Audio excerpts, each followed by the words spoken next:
Herzlich willkommen zu einer neuen Folge unseres Podcasts Steuerkompass zu Fragen der Unternehmensbesteuerung.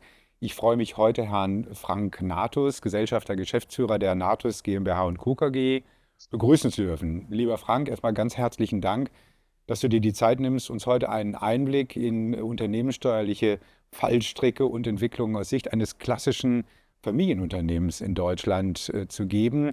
Die Nathus hat ihren Hauptsitz in Trier, ist aber über die ganze Welt eigentlich verteilt mit Kooperationspartnern und Vertriebsbüros, sowohl im Nahen Osten als auch in China, hat mittlerweile 600 Mitarbeiter und besteht in der dritten Generation. Die vierte Generation arbeitet schon im Unternehmen mit, ist führend im Bereich von Mittel- und Niederspannungsschaltanlagen und ist auf die Energieübertragung, Energieverteilung und Automatisierungstechnik spezialisiert.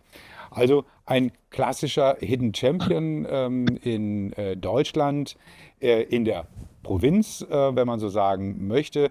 Man stellt sich eigentlich die Frage, die Politik hat ja schon seit vielen Jahrzehnten eigentlich genau mittelständische, familiengeführte Unternehmen im Blick. Es dürfte ja eigentlich keine drückenden Themen geben. Das wollen wir heute mal näher erfahren, ob das tatsächlich so ist oder ob sich vielleicht das ein oder andere Thema für euch doch ergibt. Das wollen wir nicht generell machen, sondern an drei wesentlichen Themen: Bürokratieaufwand durch Berichtspflichten, Steuersätze und internationaler Steuerwettbewerb sowie die Fragen der Erbschaft und Vermögensteuer. Gehen wir gleich in medias res, lieber Frank. Wenn du die Berichtspflichten siehst, also nicht nur die gegenüber der Finanzverwaltung, sondern im Allgemeinen, welche drücken da besonders? Ja, da weiß man gar nicht, wo man anfangen und wo man aufhören soll. Also ich sage mal, wir reden ja seit Jahren darüber, dass die Bürokratie uns quasi erschlägt, uns Familienunternehmen in Deutschland ganz besonders.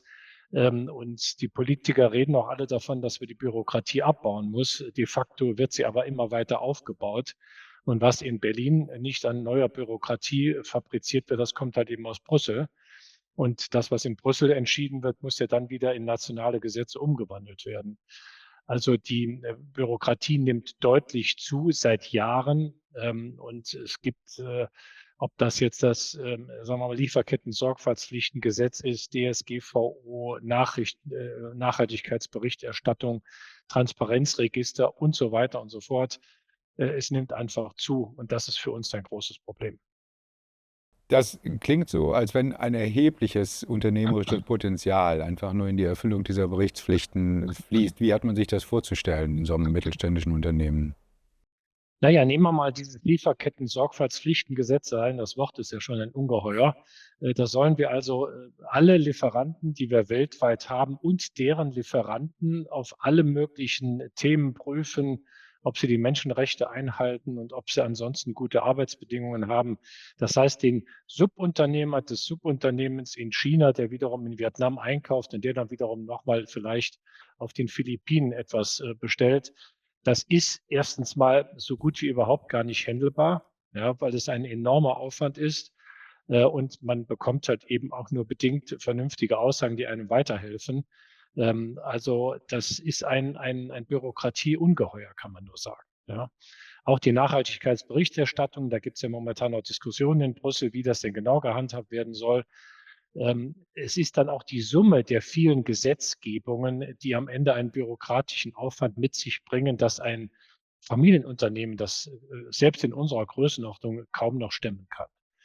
Da sind ja eine Menge Mitarbeiter auch dran gebunden. Könntest du das festmachen, wie viele Mitarbeiter im Wesentlichen ihre Arbeitszeit, das sind natürlich immer andere, das ist mir klar, aber wenn man das einfach mal Headcount-mäßig bei einer Gesamtzahl von 600 Mitarbeitern runterbricht, wie viele Mitarbeiter da mit beschäftigt sind, diesen Aufwand zu erfüllen?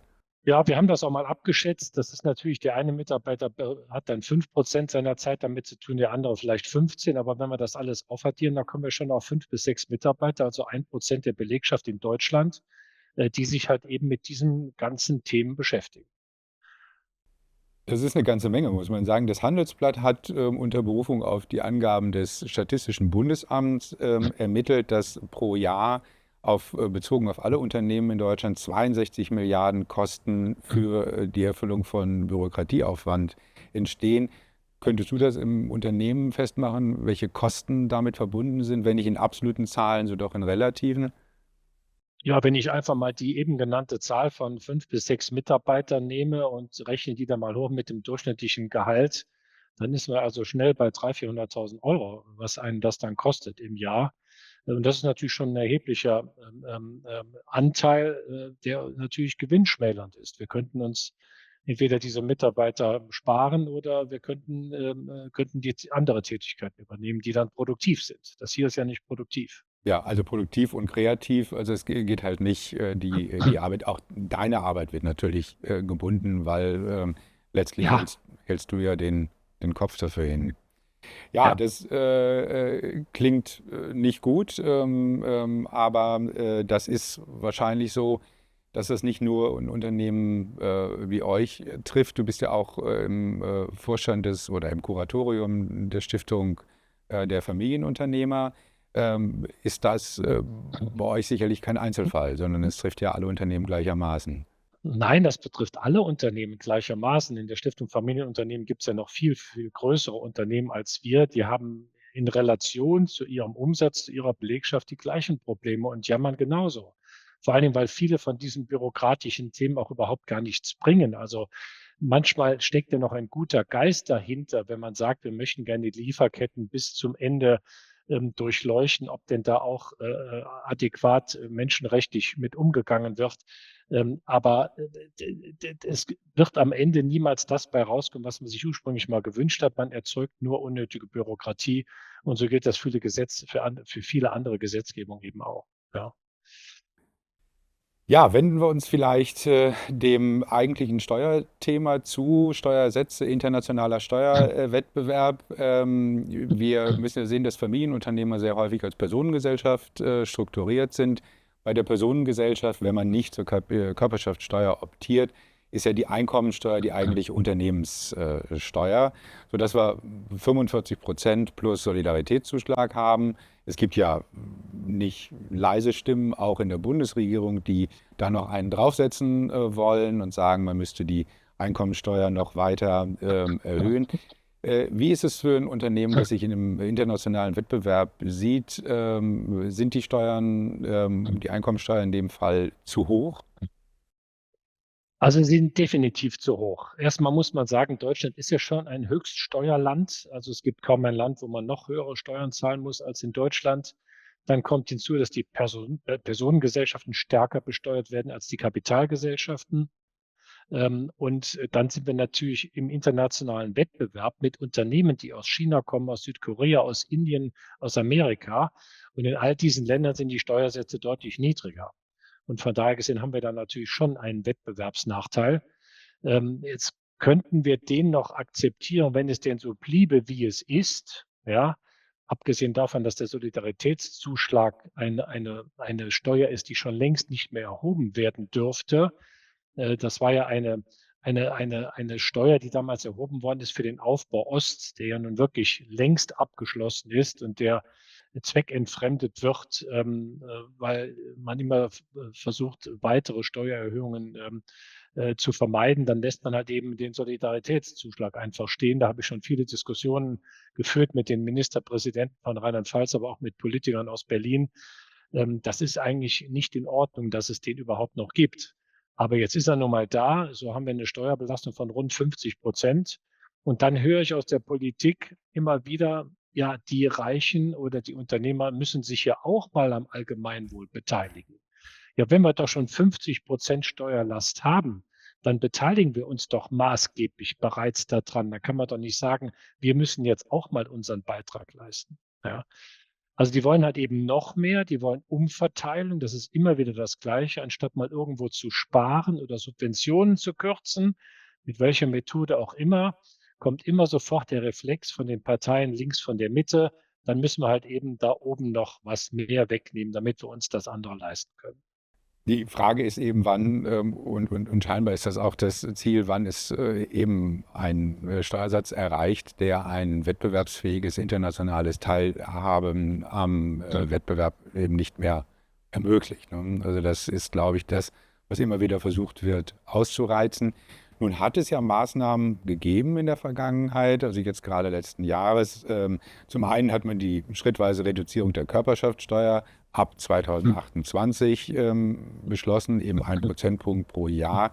Das erreicht euch nicht als Personengesellschaft, so ihr nicht zur Körperschaftsteuer optiert seid. Aber es gab ja auch die 30-prozentige Sonder-AFA.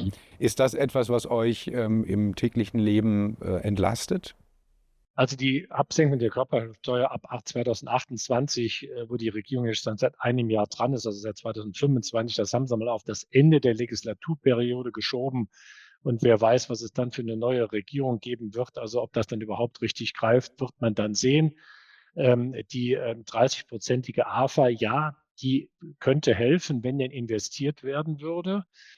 Aber es wird eben überhaupt gar nicht groß investiert, weil die Unsicherheit so groß ist. Ja, wir haben ja die internationalen Krisenherde. Der Ukraine-Krieg tobt jetzt nach weit über 4 Jahren immer noch ungebremst. Jetzt kommt der Iran-Krieg noch obendrauf, was die Energiepreise noch mal in die Höhe getrieben hat. Und die Unternehmen, die energieintensiv sind, waren ja eh schon gebeutelt in den letzten Jahren. Jetzt kommt die Iran-Sache noch mal obendrauf. Insgesamt ist eine Unsicherheit in Deutschland massiv vorhanden, querbeet durch alle Industriezweige, weil wir auch keine notwendigen Reformen beschließen. Investitionen werden zurückgehalten. Ja, Mitarbeiter werden auch entlassen, gerade in der Automobilindustrie, Automobilzulieferindustrie, in der chemischen Industrie. Das ist alles sehr, sehr negativ. Und von daher gesehen kommt diese 30-prozentige Sonder-AFA, die da jetzt eingeführt worden ist, gar nicht so richtig zum Greifen. Es wird ja zudem neben der Einkommensteuer auch eins der oder zwei der Lieblingsthemen für staatliche Finanzbedarfe immer wieder diskutiert. Im Moment auch zum einen die Erhöhung der Erbschaftssteuer und zum anderen die Wiederbelebung der Vermögensteuer. Das sind Dauerbrenner, wie wir wissen, aber wie würde sich das konkret für ein Familienunternehmen wie die Natus auswirken?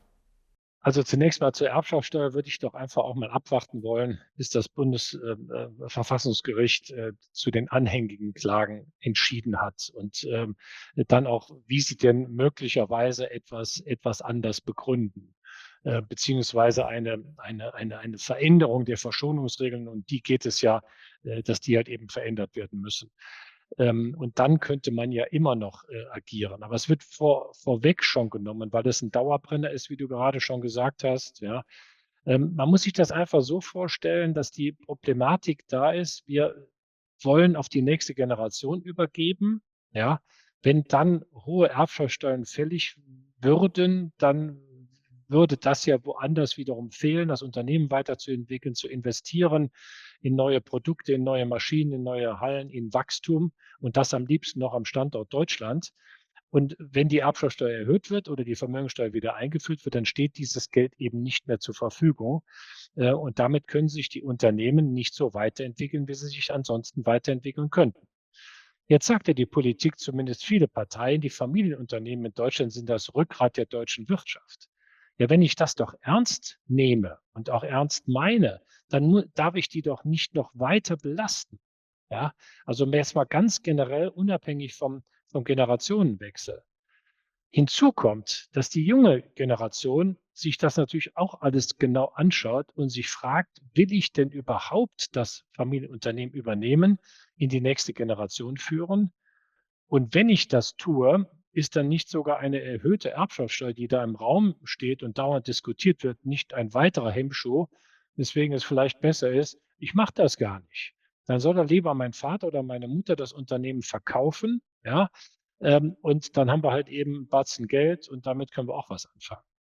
Und das wäre natürlich fatal für den Standort Deutschland, weil es gibt kein Land auf der ganzen Welt, wo wir so starke und so viele Familienunternehmer haben, die unsere Wirtschaft massiv stützen.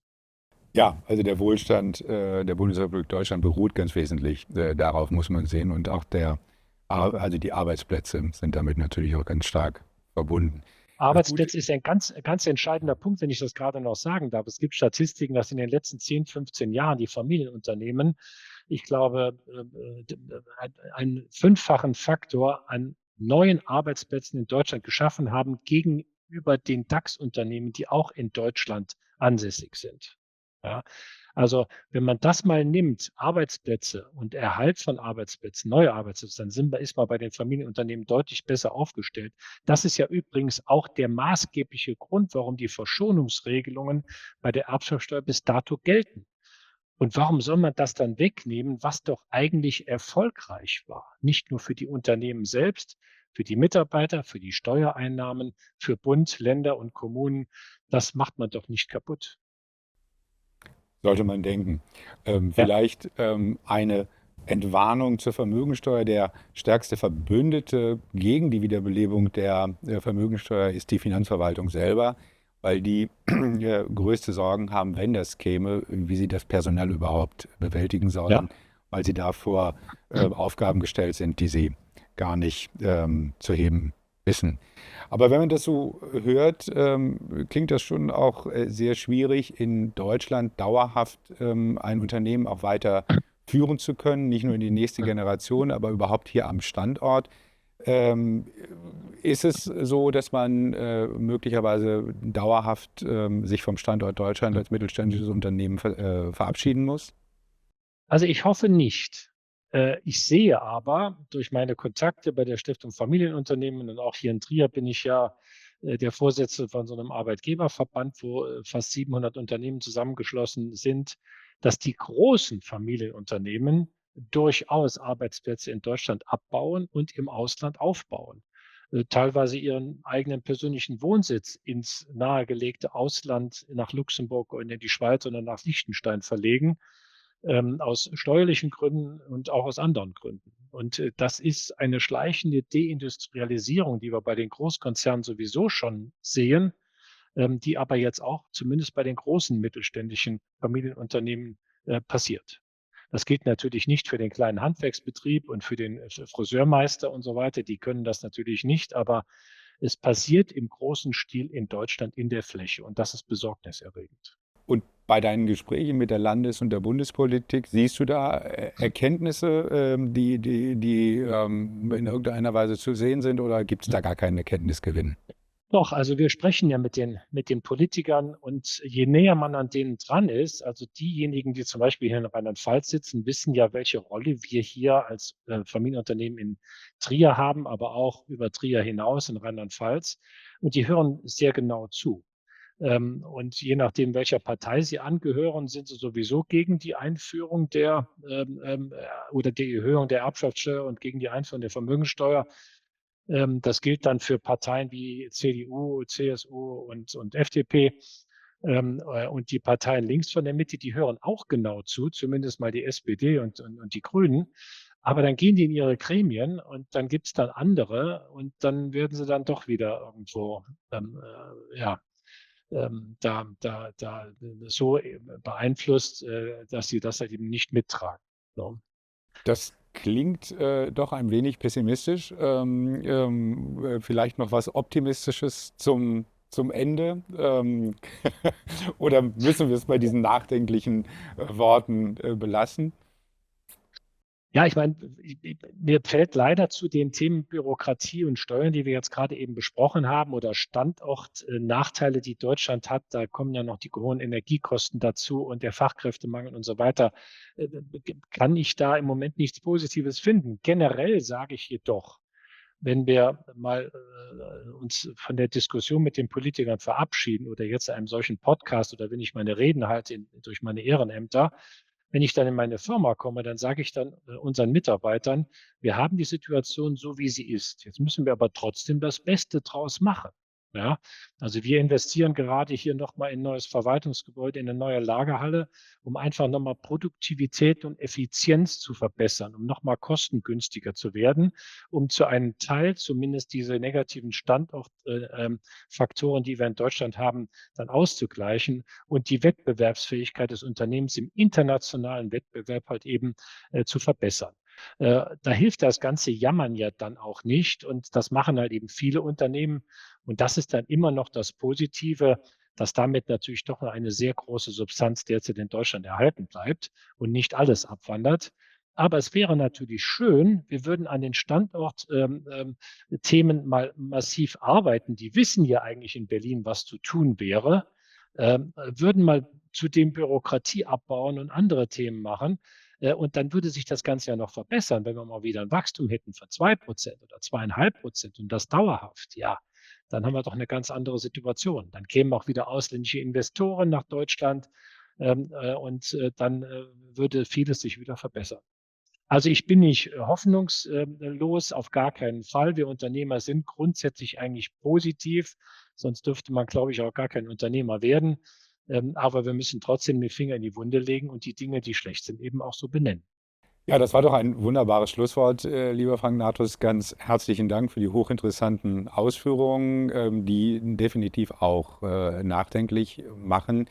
Wir behalten das natürlich im Blick im Tagesgeschäft und vielleicht sitzen wir in einem Jahr an dieser Stelle wieder zusammen und schauen, ob sich vielleicht etwas zum Besseren verändert hat. Vielen Dank und ich wünsche dir viel Erfolg bei deinem weiteren Vorhaben. Ich danke auch ganz herzlich für das interessante Gespräch und alles Gute. Danke.